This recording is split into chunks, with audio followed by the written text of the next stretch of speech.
Howdy gamers, let's talk about the runes for Lissandra mid lane. The most common that you would see would be something like Aftershock, and then you're into the resolve tree, so then your only good option really is Demolish, Bone Plating, Overheal, and then usually people go for scaling with Sorcery second. And then you have Mana Flow Ban, Transcendence, and then Ability Power, and then the resistance based on your matchup. So like this setup on Lissandra is completely fine, it still functions. Lissandra was the strongest champion a while ago, and this is what made her so strong was exploiting Aftershock in the way that she did. It's still completely fine, and then you're also scaling really hard with this. But my problem with this in solo queue is that, why run this when you could simply kill the enemy champion? Because you should really just be looking to exploit the enemy rather than really amplify like the defensive capabilities of your champion until you're at a higher MMR. Once you're at a higher MMR, then comes the question, why are you playing Lissandra? But then also, once you're at a higher MMR, the scaling does make more sense. As with Aftershock, you gain bonus resistances, and then that can build up with a couple of different items that Lissandra can buy. And then you also have a lot of effective HP and bone plating and overgrowth. You then have scaling with Mana Flow Band and Transcendence, and that's really all that the runes offer Lissandra in that sense. But through this durability, that's how you achieve more damage if you're playing Lissandra to scale and at a higher MMR. And then back to my question, why run that when you could just simply like beat down the enemy champion? Let's go beyond just killing them. So the runes that I'm going to recommend is going to be Arcane Comet, and with Arcane Comet, when you damage an enemy champion with an ability, it hurls a comet at their location. If the Arcane Comet is on a cooldown, then it reduces its remaining cooldown if you land an ability. So that's all instances of your damage. And then with the Arcane Comet, it's like basically this little AoE thing, and since you're going to be landing a Q on the enemy, Arcane Comet's basically always going to land because the Q slows. With Arcane Comet, it deals adaptive damage based on your level, and for Lissandra, it's going to be 0.2 of your bonus ability power. And then the cooldown is also based on your level, and then the cooldown also gets reduced for every ability that you land. So especially in team fights where you're landing your abilities on multiple champions, maybe every single champion on the enemy team, you can get multiple Arcane Comet procs off, and that's really, really brutal for the enemy. Like an ideal situation, you Q, E, W, Q, Alt, Q. Like, that's a lot, man. It's a lot of damage, and then when you add the Arcane Comet on top of it too, it's a bit. With Arcane Comet as well, you also add to your poke in lane that you otherwise wouldn't have. One of the best things about Lissandra is the way that she can position in minion waves, and then you're basically like skill checking the enemy for every single CS, because your Q not only can last hit for you, but then can also damage the enemy champion while also pushing the wave. It's so strong, and her Q effectively isn't on a cooldown. So that's where I see a lot of value out of this. And then when Arcane Comet isn't up, you can still punish them with your auto attacks. And then if the enemy champion is like a melee champion that has to dive onto you, then you have your W for safety still, regardless of not having bone plating or aftershock. For the secondary rune, it's going to be Mana Flow Ban. Mana Flow really opens your itemization options if you're winning early, and then if you're going even, it's still completely fine too, as the bonus mana offered is really important, especially if you're running something like this and you're looking to just spam your Q as fast as possible forever. Having the more mana helps, and with Mana Flow Ban, hitting an enemy champion with an ability permanently increases your maximum mana by 25 up to 250, so it's a Sapphire Crystal for free, which is really, really good. Then after you reach the bonus mana gain from this rune, you restore 1% of your missing mana every 5 seconds. So that, just helps you have your abilities up more often. There's really not much to it. For the third rune, it's going to be Transcendence. You don't need the extra ability power from Absolute Focus, and Lissandra spends her HP as a resource anyway since she's so low range.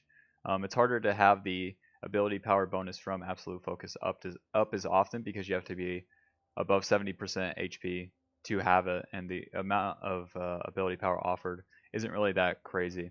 With Transcendence, you gain 10% cooldown reduction at level 10, and then with that in combination with maybe first items, Ludens, and then maybe Lucidity Boots, you can get to 40 or 30% really, really quickly. And with that, that's more Qs, and that's basically all you're really looking to do. More Qs, more ults. It's a hard scaling rune for Lissandra, and you're going to reach it fast faster than any other champion in the game, as you're the mid laner and you get the most levels. So really, really good rune.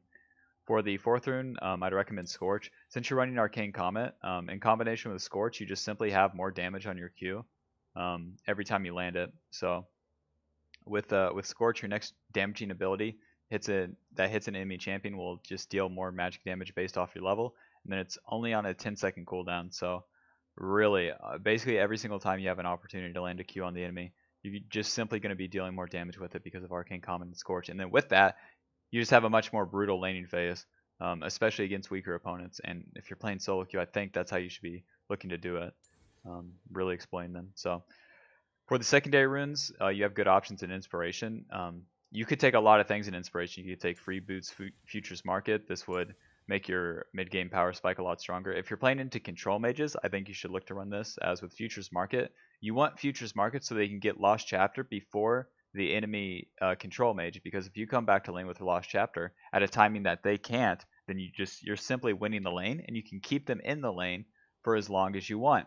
And if they choose to leave, then they simply miss a wave or two, and Futures Market's paid for itself there. If you solo kill them because of the Lost Chapter, you're also winning from there. With Free Boots, you're offsetting the cost of boots, obviously, and then that's going to make your mid-game spike a lot stronger.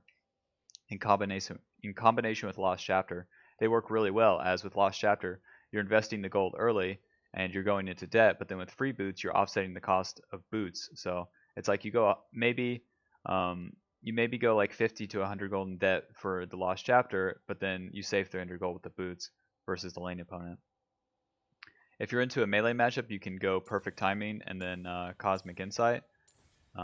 With that, you have the one-time stopwatch. So you really only want to run this against like unfair champions in the mid lane that like really beat you. So I don't even know if it's really going to save you either, as in those matchups you probably just need to get pushed in anyways. So it is an option. You do have faster itemization to Zhonya's, but I don't think you really need that for Lissandra. And then Cosmic Insight's kind of low value for her.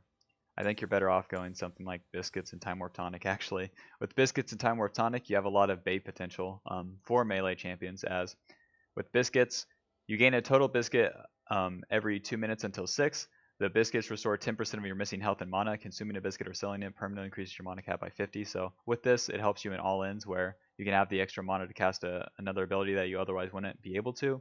And then with the 10% missing health regeneration, then the lower you are in health, the stronger the heal on it is.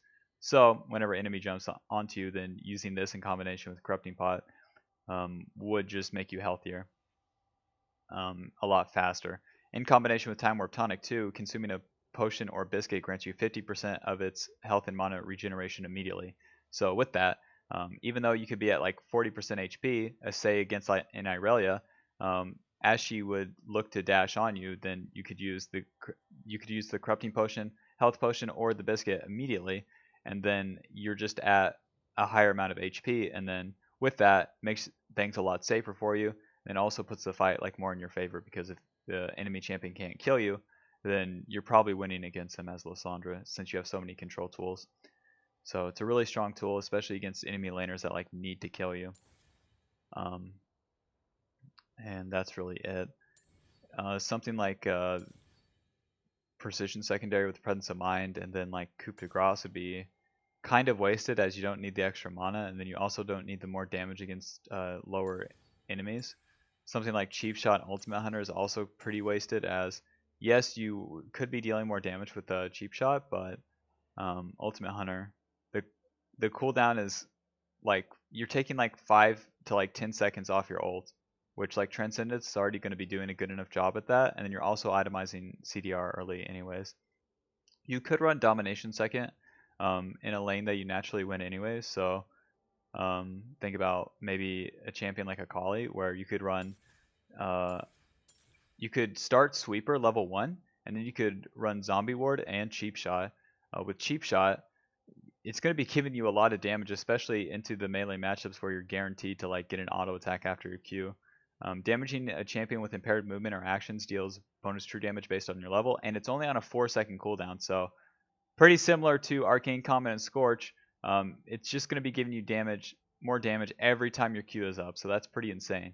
With Zombie Ward, it's going to help you just keep your lane warded through the enemy's wards. So like if they ward left or right side mid and you're tracking it, then you can go to that side and then sweep it, and then you then have a ward for that. And with Lissandra too, especially into these melee matchups, you can also elect to just push out the wave against them and then leave your lane. So starting sweepers really, really good, especially since Lissandra doesn't need to ward her own lane. She has an escape that covers the whole lane. So like if you're dying to a gank, it's really on you as Lissandra. It's really not like, oh, whoops, didn't ward. It's like not tracking the jungler in the fog and then not being positioned properly in the lane. So this is really, really good for your secondary runes. And to outweigh it with Time Warp and Biscuits is okay, especially.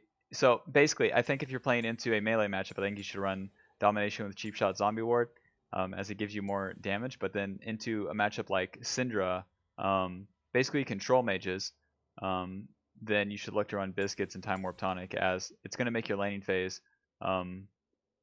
a lot better, and then it also makes it a lot easier, and it also denies the enemy their expected lethals with Time Warp Tonic and Biscuits. So that's that. And then for the runes, it's going to be Adaptive Force, and then you could run Scaling Health on Lissandra. It's completely fine, but the resistances are going to be giving you more value more often than not. So if you're playing into AD, obviously armor is going to be giving you more value, and then if you're playing into magic resist, then or magic damage, then you're going to want the magic resist. If you're playing into like a mixed damage champion that you beat, so like a Kali, then running Scaling Health is completely fine too. So you do want to change it depending on that. So that's the runes I recommend for Lissandra. I'm not discrediting Aftershock as being good. I'm just saying that in solo queue, I think that you should be looking to amplify like beating the enemy a lot harder versus like having the scaling durability, because this is really good, but it's not really useful until like way higher MMR. So that's that. And yeah, if you have any questions, leave them in the comments. I answer literally all of them. If this video helps you, leaving a like on the video helps me. And if you're interested in watching me talk or play League of Legends, you can check out my Twitch. It's twitch.tv/SawyerNelson. For those who are wondering, Electrocute kind of achieves the same thing that Arcane Comet does, but to only one target. And since Lissandra is like an AoE champion, I think you should really be looking for the 1v9 potential. So yeah, that's that. Dude, Lissandra is kind of fun. Even though she's so basic and like so clunky kind of, she's a lot of fun.